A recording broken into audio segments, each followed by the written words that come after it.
या देवी सर्वभूतेषु मातृरूपेण संस्थिता नमस्तस्यै नमस्तस्यै नमस्तस्यै नमो नमः। ओम दुंग दुर्गाय नमः। नवरात्रि के 5वें दिन माँ स्कंद माता की पूजा करने से ज्ञान, बुद्धि और विद्या की प्राप्ति होती है। ऐसा कहा जाता है कि माँ मोक्ष के द्वार खोल देती हैं अपने भक्तों के लिए। माँ स्कंद माता की पूजा करने से वंश की वृद्धि हो जाती है। ऐसा कहते हैं कि संतान संबंधी कोई भी परेशानी हो, जैसे कि संतान प्राप्ति की कामना हो, संतान की उन्नति की कामना हो, तो माँ स्कंद माता की पूजा करनी चाहिए। इससे आपको बहुत लाभ होता है।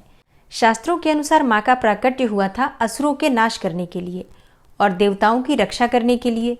शिव पुराण में माता स्कंद माता का जो प्रसंग आता है, उसकी कथा के अनुसार एक तारकासुर नामक राक्षस था। उसने अपनी घोर तपस्या से ब्रह्मा जी को प्रसन्न कर लिया और जब ब्रह्मा जी प्रसन्न हुए तो उन्होंने तारकासुर से कहा, वरदान मांगो। तारकासुर ने वरदान मांगा, मुझे अमर कर दो। तब ब्रह्मा जी ने कहा कि ऐसा तो संभव नहीं है, क्योंकि जन्म लेने वाले प्रत्येक प्राणी को एक दिन मरना ही पड़ता है। हर किसी का अंत निश्चित है। ये सुनकर तारकासुर थोड़ा निराश हो गया, लेकिन उसने बड़ी चालाकी से एक और वर मांगा और इस बार उसने मांगा कि उसकी मृत्यु सिर्फ भगवान शिव के पुत्र के हाथों से ही हो, क्योंकि उसने सोचा कि महादेव जी तो गृहस्थ जीवन अपनाने से रहे, ना उनका विवाह होगा, ना उनके पुत्र होगा और ना ही मेरा वध होगा। इस प्रकार से मैं हमेशा के लिए अमर हो जाऊंगा। अब क्योंकि ब्रह्मा जी प्रसन्न थे, उन्होंने तथास्तु कह दिया। जैसे ही तारकासुर को अमरता का वरदान मिला, उसने धरती और स्वर्गलोक पर हिंसा करना शुरू कर दिया और अब उसके अत्याचारों से तीनों लोक में सभी परेशान हो गए। फिर एक दिन सभी देवी देवता ब्रह्मा जी के पास गए और उन्होंने अपनी सारी कथा ब्रह्मा जी से कह सुनाई।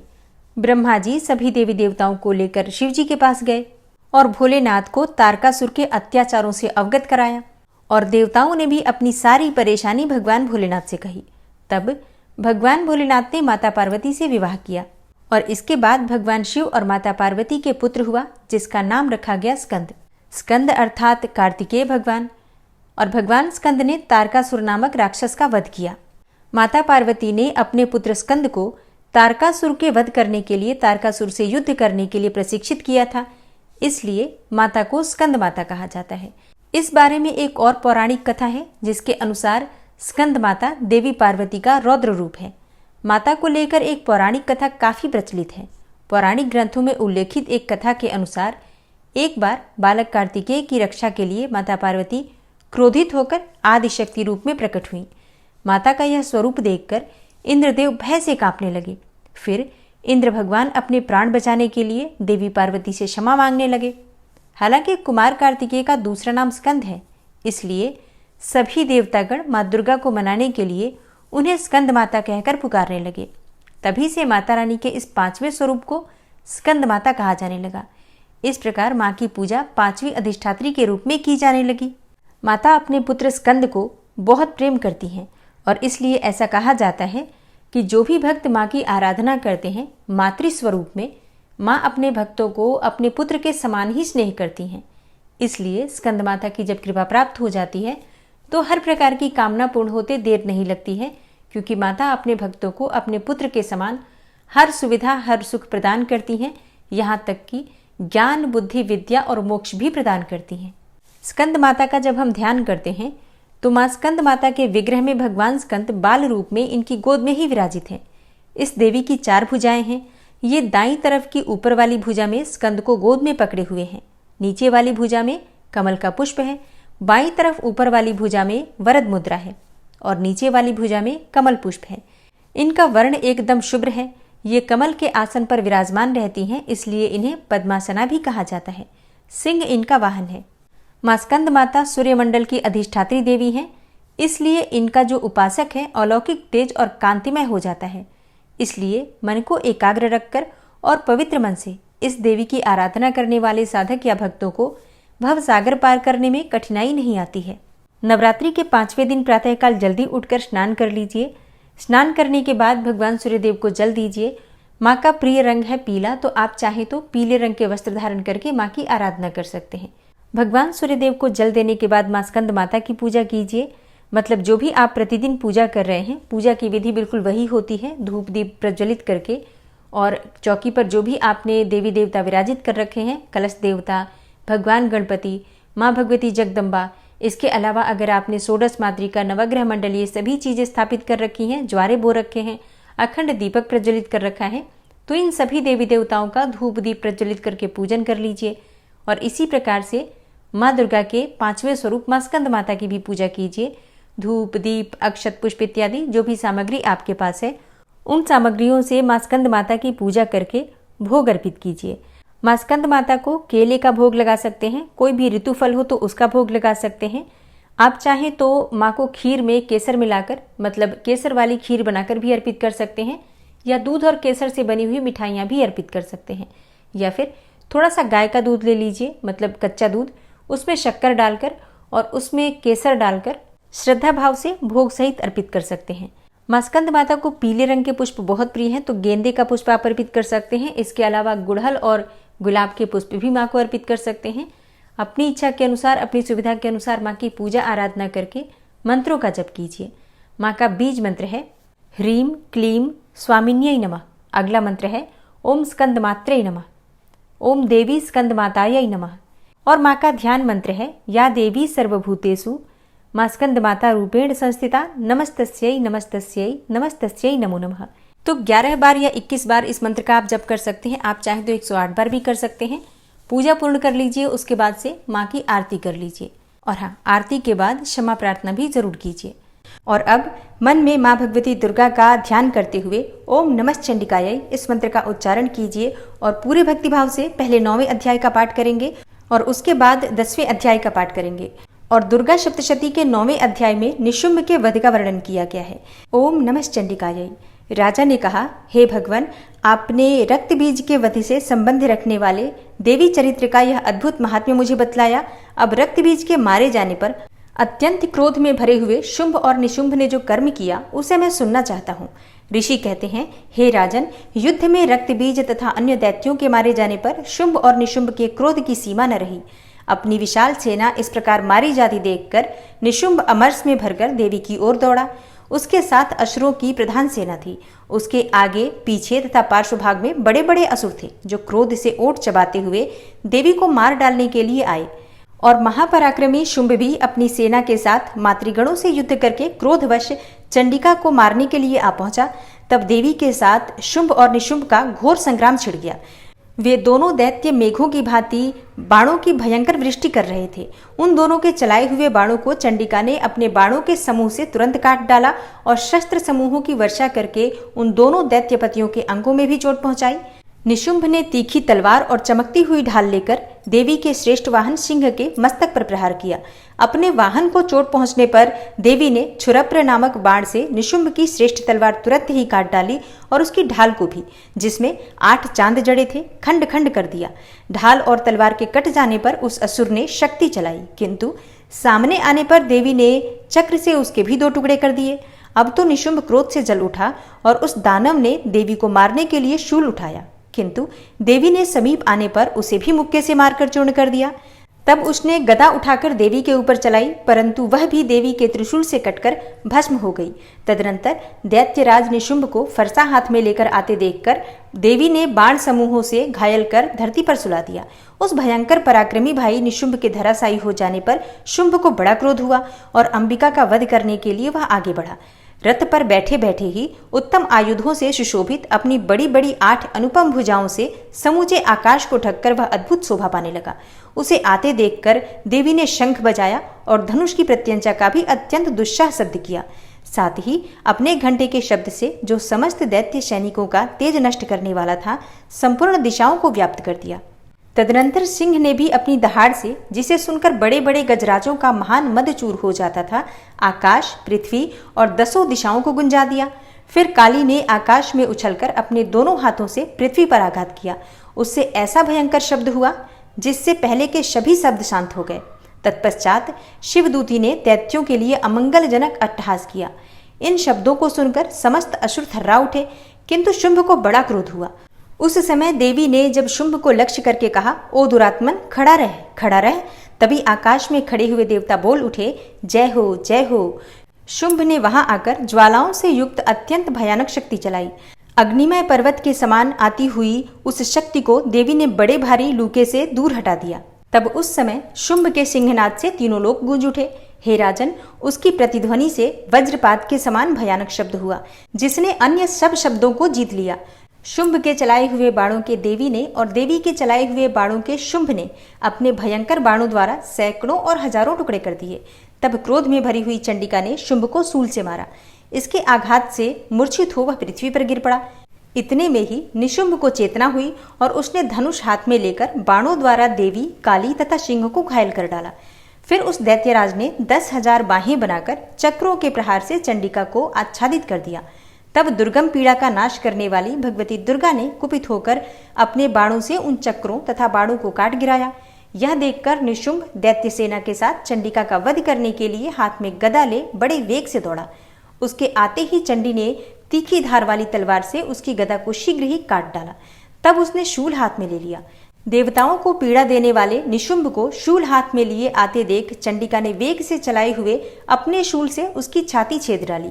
शूल से विदीर्ण हो जाने पर उसकी छाती से एक दूसरा महाबली एवं महापराक्रमी पुरुष खड़ी रह कहता हुआ निकला। उस निकलते हुए पुरुष की बात सुनकर देवी ठठाकर हंस पड़ी और खड्ग से उन्होंने उसका मस्तक काट डाला। फिर तो वह पृथ्वी पर गिर पड़ा और तदनंतर सिंह अपनी दाढ़ों से असुरों की गर्दन कुचलकर खाने लगा। यह बड़ा ही भयंकर दृश्य था। उधर काली तथा शिवदूती ने भी अन्यान्य दैत्यों का भक्षण करना आरंभ कर दिया। कौमारी की शक्ति से विदीर्ण होकर कितने ही महादैत्य नष्ट हो गए। ब्रह्माणी के मंत्रपूत जल से निस्तेज होकर कितने ही भाग खड़े हुए। कितने ही दैत्य माहेश्वरी के त्रिशूल से छिन्न भिन्न हो धराशायी हो गए। वाराही के थुथुन के आघात से कितनों का पृथ्वी पर कचूमर निकल गया। वैष्णवी ने भी अपने चक्र से दानवों के टुकड़े टुकड़े कर डाले। ऐन्द्री के हाथ से छूटे हुए वज्र से भी कितने ही प्राणों से हाथ धो बैठे।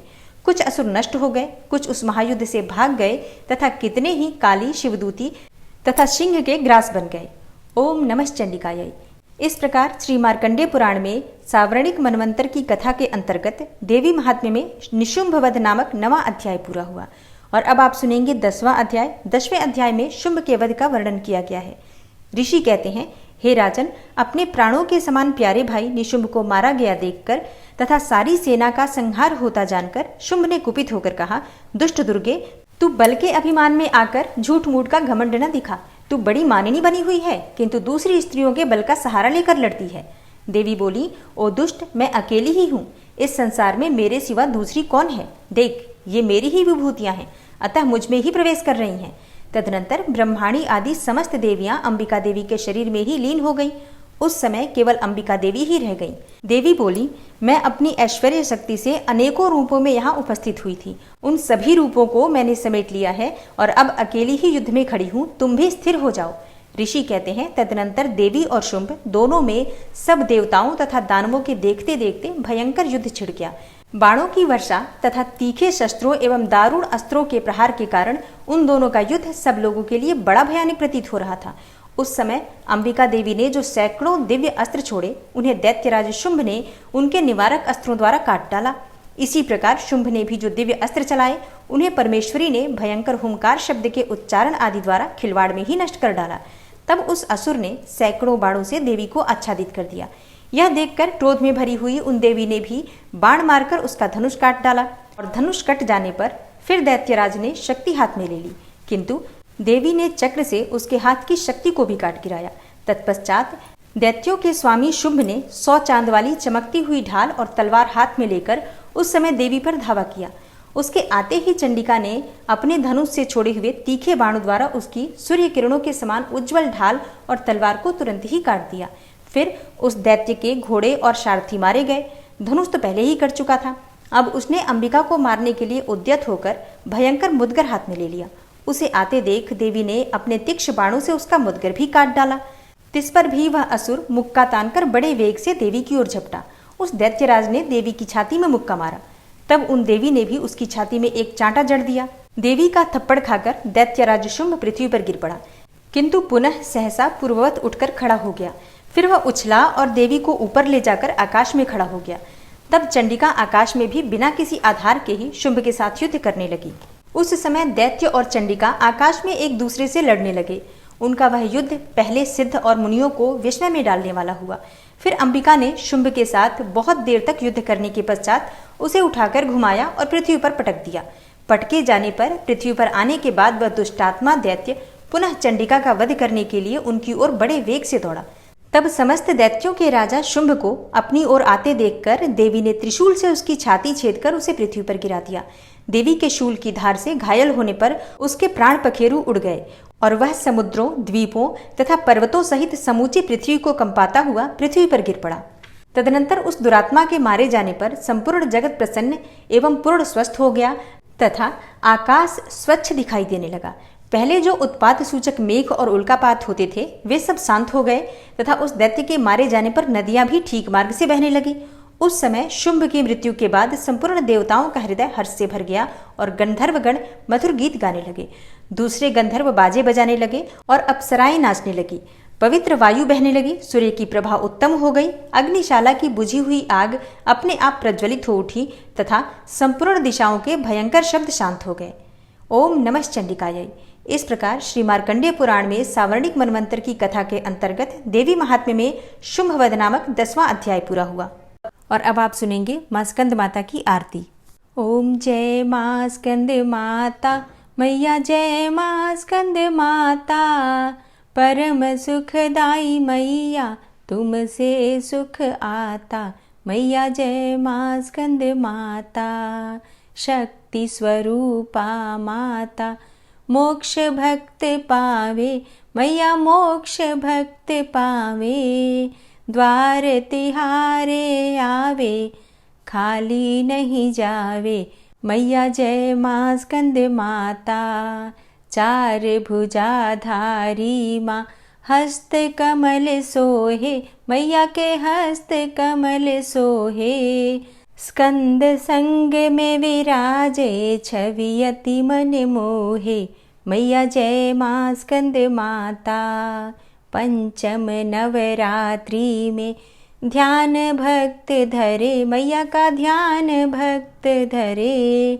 मन वांछित फल पावे, कष्ट माँ दूर करे। मैया जय मां स्कंद माता, रूप निराला है माँ का, जन गुण गान करे। मैया का जन गुण गान करे। कर दो कृपा है मैया तुम्हारे द्वार खड़े। मैया जय मां स्कंद माता, विपदा हरती हो मैया जो मन से ध्यान करे। जो मन से ध्यान करे, साधक नित हर साए। जय जय माँ की करें। मैया जय मां स्कंद माता, शिव योगी की शक्ति तुमको ही जग जाने। मैया तुमको ही जग जाने। कार्तिकेय करे वंदन, मैया ये जग माने। मैया जय मां स्कंद माता, तुम्हारी कृपा से धर्म हर पल ही जीते। मैया हर पल धर्म ही जीते। तुम्हारी इच्छा से हम सब भक्ति रस पीते।